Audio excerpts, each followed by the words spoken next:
부산에서 태어난 가난한 소년이 있었어요.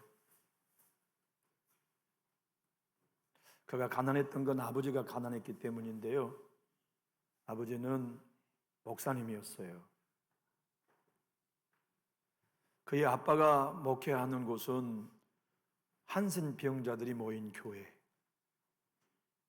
문둥병자들과 함께 목회하는 목회를 했으니 여유가 없는 건 당연했지 않았겠어요? 형제가 셋이고 누이가 2명, 5남 2녀의 가정에서 차남 둘째 아들로 태어나 성장했어요. 한센병자들과 함께 먹고 자면서 성장한 이 아이의 가정을 특별한 은혜로 하나님이 미국 이민을 가게 하셨죠. 부산에서 같이 사역하는 선교사님이 그 가정을 미국으로 이민하도록 도와주셨어요. 초등학교 6학년 때 이민을 갔는데 미국에 초등학교 입학을 해가지고 너무 힘들어했어요. 말을 못하죠, 영어를. 선생님의 영어로 하신 말씀을 알아들을 수 없죠. 친구들은 동양인이라고 놀리죠. 그래서 이 아이가 내성적인 아이로, 학교에 적응하지 못한 그런 아이로 성장했어요. 근데 하나님이 그를 어여삐 여기셔서 은혜를 주셨는데 그 은혜가 뭐냐면 공부가 잘 되게 하는 은혜였어요. 중학교 때부터 영어가 들리기 시작하고 고등학교 때는 성적이 탑을 달리더니 대학은 펜실베니아 공과대학 건축학교에 입학을 해서 4년 동안 우수한 성적으로 졸업을 해요. 그리고 그 대학원 건축학과에 석사학위를 받았는데 미국의 주차 빌딩을 만드는 최고의 회사 워커사라는 회사에서 그를 특채합니다. 27살에. 그런데 놀랍게도 이 한국계 미국인 이 청년이 설계도를 그려내기만 하면 미국의 전역의 고층 빌딩 설계를 다 따오는 거예요. 너무나 유능했어요. 그래서 2년 만에 부회장이 돼요. 그래서 미국의 코리안 드림의 모델이 바로 이 청년이 됐는데 이 청년의 이름이 하형록이었어요. 부산 친구인데 그는 결혼을 했어요. 부회장이 되어가지고 대주택을 가지고 부유한 삶을 살기 시작하던 그에게 2딸이 태어났고 그가 33살 되던 1991년 10월에 고속도로에서 그만 엄청난 사고를 만나요. 눈이 흐려지더니 온몸이 식은땀이 나기 시작했어요. 그리고는 쓰러져 버린 겁니다. 고속도로를 달리는 자동차에서. 가까스로 그 자동차는 멈춰섰지만 그가 의식을 잃은 동안 주변의 모든 자동차는 시속 100km로 쉥쉥 달리고 있는 그 한 중앙에 이 청년이 탄 차가 멈춰서 있었어요. 그가 정신을 겨우 차려볼 때에는 자기가 고속도로 한 중앙에 서 있다는 알고 어찌어찌 자기 자동차를 갓길로 세워놓고 119 구급대를 불렀어요. 그때 그는 인생이란 언젠가 죽는구나. 나에게도 죽음은 이렇게 찾아올 수 있구나. 33살 모든 것이 자기의 뜻대로 이루어질 것 같다는 만만한 세상에서 자기 힘으로 해결할 수 없는 죽음을 직면하게 됐어요. 그때 그는 그의 책에서 이렇게 소설하고 있어요. 서서히 고속도로에서 꼼짝없이 죽을 수도 있었던 위험천만한 상황이 현실감으로 다가왔고 그 순간 두려움이 엄습하여 온몸에 전율이 느껴졌습니다. 한 번도 상상해보지 못한 낯선 상황 앞에서 나는 죽음을 맞닥뜨리며 비로소 주님의 도움을 구했습니다.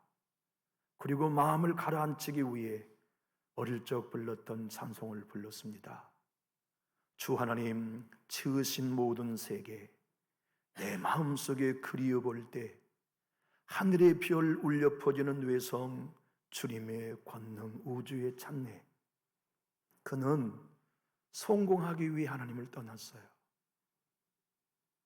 그는 가난을 극복하기 위해 하나님을 떠났다가 성공한 다음에 죽음을 맞닥뜨려서 다시 하나님을 찾기 시작했죠. 오늘 우리가 읽은 창세기 4장은 모든 인생은 세 유형 중에 한 유형의 삶을 산다는 걸 보여주는 인생 교과서입니다. 첫째는 가인이에요. 가인은 방랑자의 생활을 살았어요. 떠돌이의 삶을 살아요. 안정을 찾아서, 기름진 곳을 찾아서 끊임없이 방황하면서 삶을 살아요. 그런데 그 삶을 성경은 하나님 앞을 떠난 삶이었다고 기록하고 있어요. 우리 4장 16절로 17절을 본문을 한번 읽어봅시다. 큰 소리 읽어볼까요? 가인이 여호와 앞을 떠나서 에덴 동쪽 놋 땅에 거주하더니 아내와 동침함에 그가 임신하여 에녹을 낳은지라. 가인이 성을 쌓고 그의 아들의 이름으로 성을 이름하여 에녹이라 하니라. 가인은 하나님을 떠나 기름진 곳을 찾아 방황하는 삶을 살았죠. 이 땅의 모든 사람은 그 유형 중에 하나의 삶을 지금도 살아가고 있습니다. 두 번째 삶의 유형을 라멕이라는 사람으로 창세기 4장은 설명해요. 그는 계획한 것 다 이루었어요. 꿈꾼 것 다 성취했어요. 그는 2명의 아내와 함께 자녀를 낳았고, 그는 손댄 것마다 사업이 성공했으며, 그의 자녀들 또한 모든 것에 완벽한 순종을 이루는 인생 성공, 사업 성공, 자녀 농사의 성공인 사람, 우리가 볼 때 남부러울 것 없는 인생을 살았어요. 성경은 그가 얼마나 부유했는지를 말씀하지만 그의 삶은 이런 성공을 어떻게 누렸느냐? 나에게 상처 준 사람에게 공격하고 보복하는 삶을 살면서 그 성취를 이루는 또 하나의 삶의 유형을 설명했는데, 우리 23절, 24절을 함께 읽어볼까요? 라멕이 아내들에게 이르되 아다와 실라여 내 목소리를 들으라. 라멕의 아내들이여 내 말을 들으라. 나의 상처로 말미암아 내가 사람을 죽였고 나의 상함으로 말미암아 소년을 죽였도다. 가인을 위하여는 벌이 7배일진데 라멕을 위하여는 벌이 77배리로다 하였더라. 누구든지 나를 힘들게 하고 상처 주면 나는 77배의 보복을 하겠다. 그래서 그는 인생의 선종을 이루었어요. 우리말 성경으로 이 번역본의 내용을 한번 다시 큰 소리로 읽어볼까요? 라멕이 자기 아내들에게 말했습니다. 아다여 실라여 내 말을 들으라. 라멕의 아내들이여 내 말에 귀를 기울이라. 내게 상처를 입힌 남자를 내가 죽였다. 나를 상하게 한 젊은이를 내가 죽였다. 만약 가인을 위한 복수가 7배라면 라멕을 위해서는 77배나 될 것이다. 이러한 두 삶의 유형과 달리 오늘 우리가 읽은 에노스는 전혀 다른 삶을 살았어요. 에노스는 오늘 본문 그가 세 번째 삶의 유형을 소개하고 있는데, 그 삶이 어떤 거냐면 하나님의 이름을 부르는 삶이었죠. 여러분, 하나님의 이름을 불렀다는 얘기는 예배했다는 뜻이에요. 하나님께 도움을 청했다는 뜻이죠. 하나님, 나는 하나님 없이는 안 됩니다. 나는 주의 도움이 없이는 안 됩니다. 주님이 내 가정 힘주시고 내 자녀 책임지지 않으시면 우리는 내일이 없습니다. 하나님, 내 삶에 가장 필요한 분은 하나님이십니다라고 하나님을 불러 도움을 청한 거죠. 여기 불렀다는 말씀은 히브리어 카라인데요, 이 카라라는 단어는 한번 따라해 주실래요? 하나님 도와주세요. 도움을 청한 거죠. 우리 예배가 다 무엇입니까? 하나님의 이름을 부르는 것이에요. 예수님의 이름을 부르는 거죠. 성령님 힘 주세요. 기름 부어주세요. 우리는 우리가 만난 삶의 환경을 뛰어넘을 힘이 없어요. 찾아와 주세요. 만나주세요. 힘을 주세요 하는 마음이었죠. 여러분, 하나님은 창세기 3장 15절에 약속하셨어요. 내가 여자의 후손을 보내겠다. 여자의 후손을 통하여 뱀의 머리를 상하게 할 것이고 여자의 후손의 발꿈치를 뱀이 물어 상하게 할 것이다. 그래서 사탄은 생각하고 알았어요. 여자의 후손이 이 땅에 오지 못하게 해야 되겠다. 여자의 후손이 이 땅에 태어나지 않게 해야 되겠다. 그래서 가인을 충동질하기 시작합니다. 동생을 미워하기 시작합니다. 동생의 에벨을 시기하기 시작합니다. 그리하여 사탄이 가인을 통해 아벨을 죽여요. 그것은 형제의 싸움이 아닙니다. 사탄의 계획은 아벨을 죽이면 곧 여자의 후손이 이 땅에 오지 못할 것이라는 계산 속에 아벨을 죽이게 한 거거든요. 그런데 하나님은 그 아벨을 대신하여 셋을 이 땅에 보내시고, 셋이란 이름은 앞에 놓다, 임명하다는 뜻이에요. 너는 사탄, 너는 아벨을 죽이면 여자의 후손을 메시아를 내가 이 땅에 보내지 못할 줄로 계산하지만 나는 다른 씨를 내 앞에 놓을 거다. 그래서 여러분, 셋은 앞에 놓다는 문자적인 의미를 넘어 오늘 본문 다른 씨란 뜻입니다. 아벨의 씨 외에 이 땅을 구원할 여자의 후손을 내가 다시 임명한다. 그래서 그 셋을 통해 에노스를 낳게 하시고 에노스의 후손으로 우리 주 예수 그리스도께서 구주로 오실 수 있었어요. 중요한 것은 에노스 때에 하나님의 이름을 불렀다는 본문의 설명입니다. 가인은 하나님의 이름 부르지 않았어요.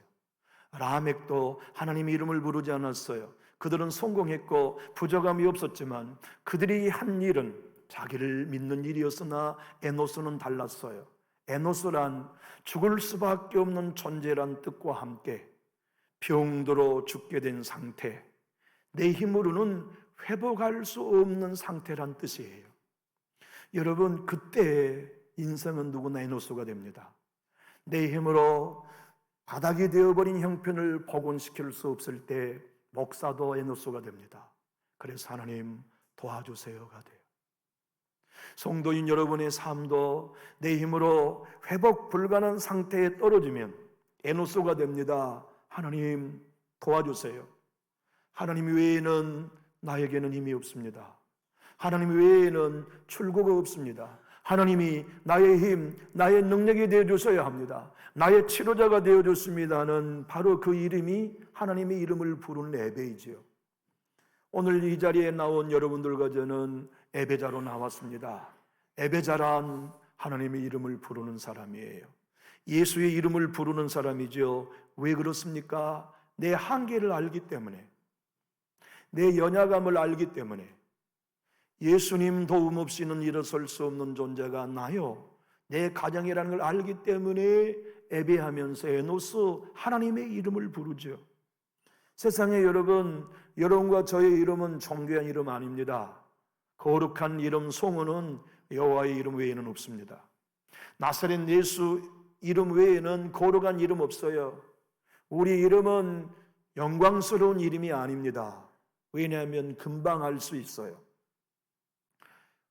허경연 이름을 불러보면 무슨 놀라운 일이 일어난다고 합니다만 그럴 일은 일어나지 않아요. 사람의 이름은 영광된 이름이 아니기 때문이죠. 풍랑을 잔잔하게 하는 이름도 예수의 이름이며 죽은 자를 살리는 이름도 예수 이름 불러야 하고 죄인을 의롭게 만드는 것도 여호와의 이름을 불러야 하며 사탄의 노예가 된 인생들을 하나님의 자녀로 바꾸는 이름도 여호와의 이름을 불러야만 가능한 일이죠. 존귀한 이름, 능력이 있는 이름만이 그 이름을 부를 때 생명이 탄생해요. 능력이 나타나요. 치료가 일어나죠. 그래서 하나님은 사탄 네가 아벨을 죽임으로 나의 언약의 후손 메시아가 이 땅에 오지 못할 거라고 계시했지만 나는 다른 씨를 내 앞에 둔다.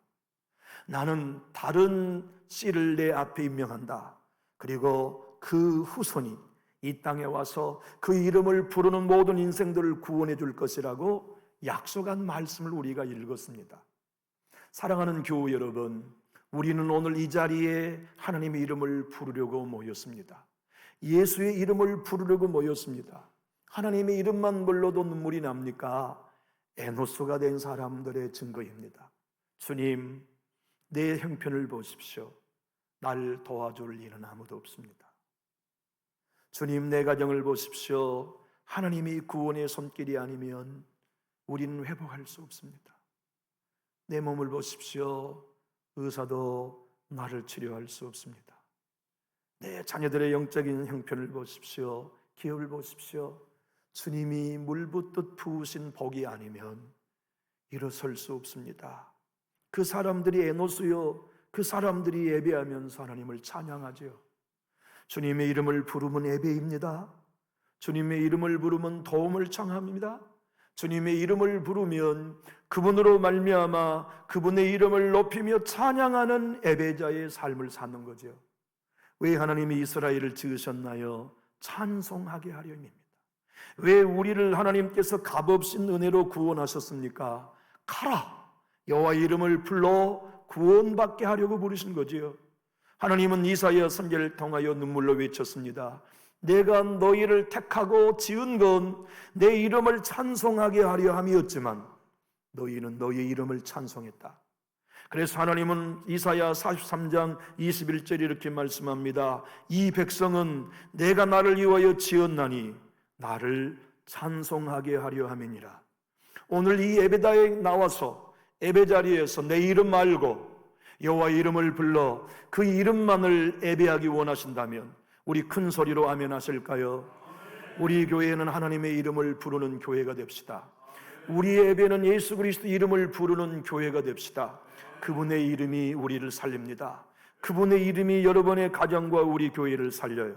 베드로 사도는 베드로전서 2장 9절에서 말씀했습니다. 그러나 너희는 택하신 족속이요 왕 같은 제사장들이요 거룩한 나라요 그의 소유가 된 백성이니 이는 너희를 어두운 데서 불러내어 그의 귀한 빛에 들어가게 하신 이 아름다운 덕을 선포하게 하려 하심이라.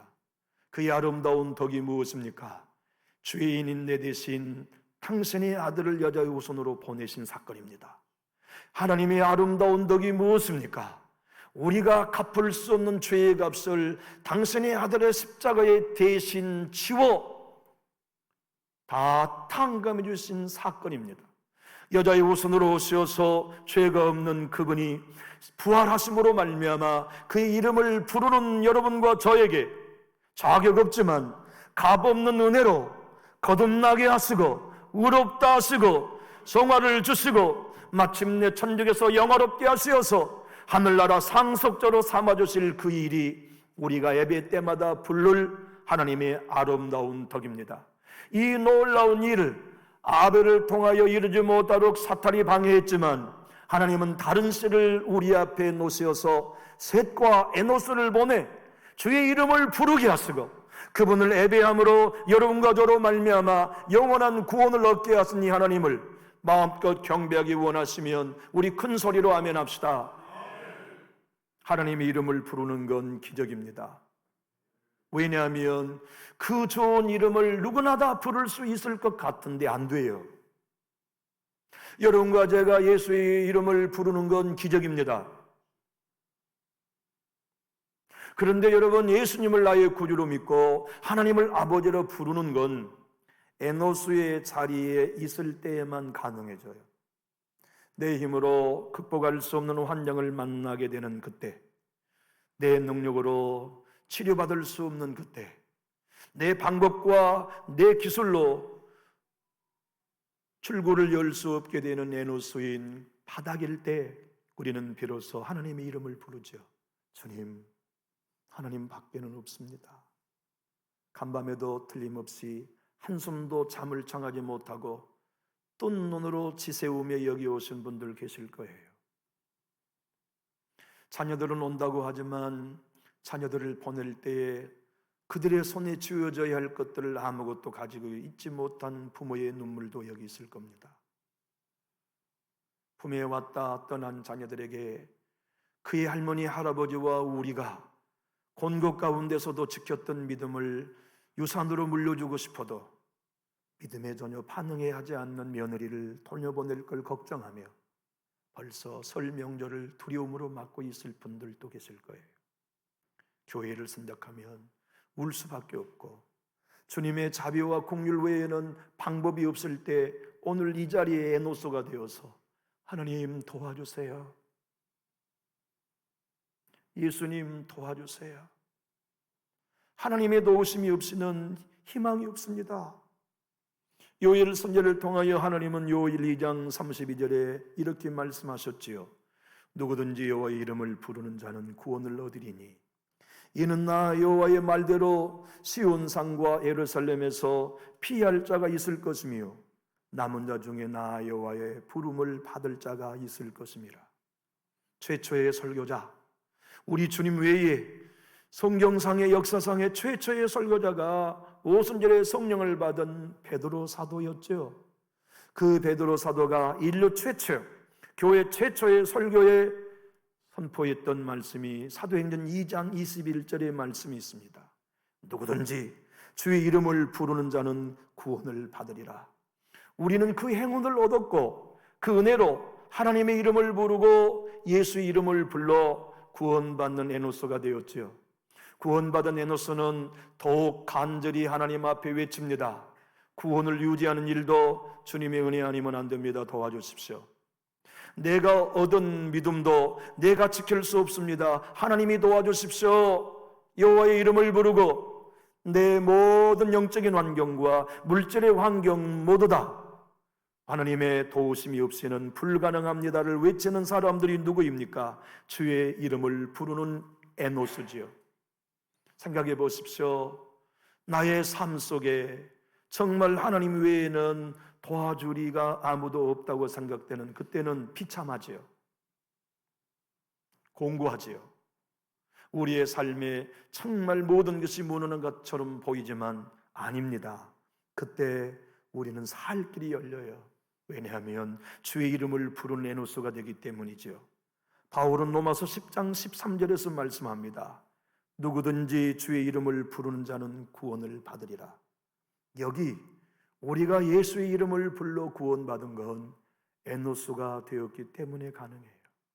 하나님 없이 예수님 은혜 없이는 살 수 없음을 고백한 사람 말이죠. 여러분, 에베란 여유 있는 사람들의 여흥이 아닙니다. 에베는 교회 다니는 사람들이 빠지 않게 모이는 의무도 아닙니다. 에베는 하나님의 이름을 부르는 자리예요. 예수의 이름을 부르는 자리입니다. 예수님 없이는 나는 오늘 또 내일 또 희망이 없습니다. 하나님의 은혜 없이는 오늘 또 내일 또 내 가정은 희망이 없습니다. 하나님만이 우리 교회에 희망이 있습니다. 우리 예수님만이 우리 교회의 희망입니다라고 외치는 곳이 교회요 예배의 현장이지요. 우리 주님이 이 땅에 오셔서 여자의 후손이 되시고 셋 당신 앞에 구원의 씨로 다른 씨를 놓으셨던 우리 예수님이 이 땅에 오셨는데 그분은 누구의 후손으로 오셨느냐? 여자의 후손으로 오셨습니다. 남자의 후손은 타락한 죄의 본성이 있기 때문에 안 돼요. 죄의 씨 태어나는 거죠. 첫사람 아담 안에 속하게 태어나게 되어 있어요. 그래서 성령으로 잉태하여 여자의 후손으로 우리 예수님이 오신 것은 다른 씨, 여러분과 저의 구원을 위하여 진정 구원의 이름으로 불러주실 나사렛 예수가 되시기 위해 때가 참에 여자에게서 나신 분입니다. 그 사실을 오늘 보면 창세기 4장 25절로 26절의 해설서가 갈라디아 4장 4절로 5절입니다. 우리 함께 큰 소리로 읽어볼까요? 때가 참에 하나님이 그 아들을 보내사 여자에게서 나게 하시고 율법 아래에 나게 하신 것은 율법 아래에 있는 자들을 속량하시고 우리로 아들의 명분을 얻게 하려 하심이라. 여러분, 하나님과 원수였던 우리가 하나님의 자녀의 명분과 딸의 명분을 얻을 수 있었던 건 주의 이름을 불렀기 때문입니다. 예수의 이름을 불렀기 때문에 이 놀라운 사실 앞에 아무도 예배하지 않는 곳에 주의 이름을 부르는 예배자가 우리 모두가 될 수 있기를 예수님 이름으로 축복합니다. 아무도 노래하지 않아도 나는 하나님의 이름을 불러 예배하리. 아무도 중보하지 않는 땅에 나는 하나님의 이름을 불러 중보하리. 아무도 헌신하지 않은 땅에 나는 주의 이름을 불러 헌신하리. 설경욱 목사님이 지은 예배자는 찬양 우리 큰 소리로 한번 읽어볼까요? 아무도 예배하지 않는 그곳에서 주를 예배하리라. 아무도 찬양하지 않는 그곳에서 나 주를 찬양하리라. 누구도 헌신하지 않는 그곳에서 주께 헌신하리라. 누구도 증거하지 않는 그곳에서 나 주를 증거하리라. 내가 밟는 모든 땅 주를 예배하게 하소서. 주의 보혈로 덮어지게 하소서. 내가 선 이곳 주의 거룩한 곳 되게 하소서. 주의 향기로 물들이소서. 사랑하는 남전유 교회 성도 여러분, 우리에게 희망은 하나님께 있습니다. 나사렛 예수 그리스도께 있습니다. 여러분의 가정의 희망도 우리에게 있지 않습니다.